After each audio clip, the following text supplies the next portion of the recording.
Ok, bah, ce qui est bien, c'est que déjà, de me donner on va dire 5 minutes, c'est compliqué, mais ce qui est bien, c'est que ça permettra de savoir pourquoi c'est compliqué pour moi et aussi compliqué de me présenter, pourquoi je pars dans tous les sens. Mais je vais essayer de faire au plus simple. Donc, bah, je vais avoir 26 ans en janvier, ça fait 7 ans que j'habite à Strasbourg, je suis Lorraine de base, m'insultez pas dans les commentaires. J'ai pas de guerre Lorraine-Alsace, je veux rien savoir. Et donc voilà, j'ai eu mon bac, je suis partie à Strasbourg faire des études de journalisme parce que je lisais beaucoup, j'écrivais beaucoup et j'ai mon père qui est romancier. Et du coup, quand j'ai terminé ces études-là, je faisais beaucoup de sport, je faisais du CrossFit toute la semaine, je faisais encore de la danse. J'ai 15 ans de danse derrière moi et je continuais. Donc du coup, on me trouvait très motivant, très dynamique et je me suis dit pourquoi pas faire coach sportive.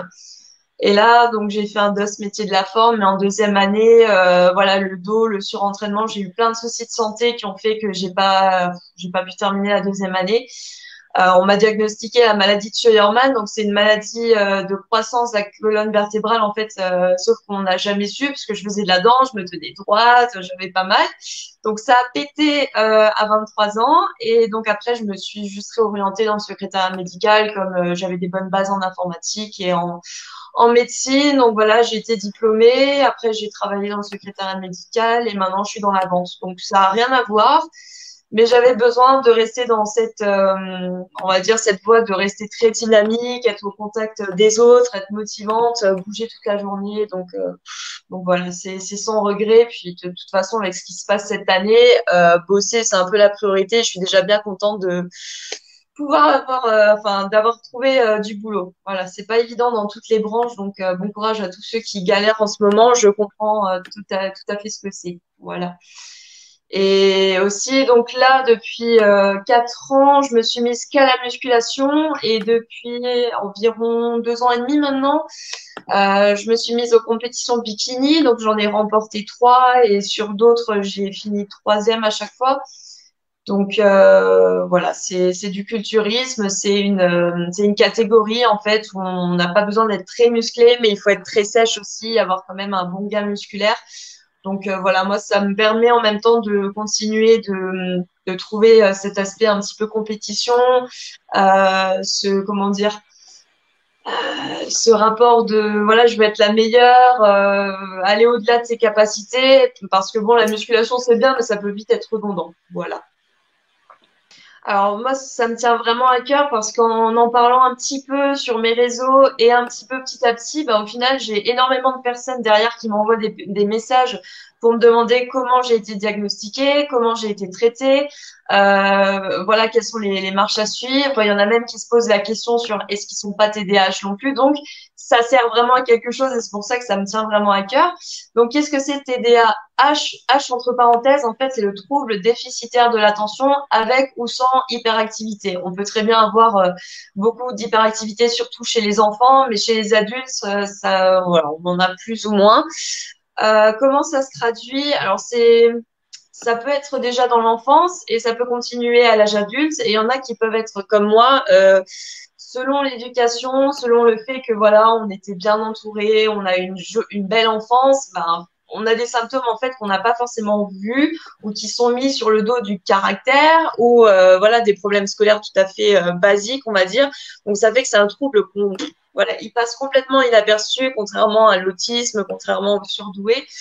Et à l'âge adulte, eh ben, ça devient problématique. Alors pourquoi? Donc le trouble déficitaire de l'attention, euh, on va on va beaucoup travailler par intérêt. Donc si quelque chose ne nous intéresse pas, on va regarder notre portable, on va pas écouter. Donc ça fait qu'on peut être très bon dans certaines matières et très mauvais dans d'autres. On est beaucoup aussi à avoir un haut potentiel. Moi, j'ai un haut potentiel émotionnel, donc on a quand même un QI plus élevé. Il y en a qui sont maniaco-dépressifs, il y en a qui sont bipolaires, il y en a qui ont des TOC. Moi, j'ai de l'hypersensibilité. Et on peut aussi avoir un trouble 10. Donc, c'est un package, hein, le TDAH.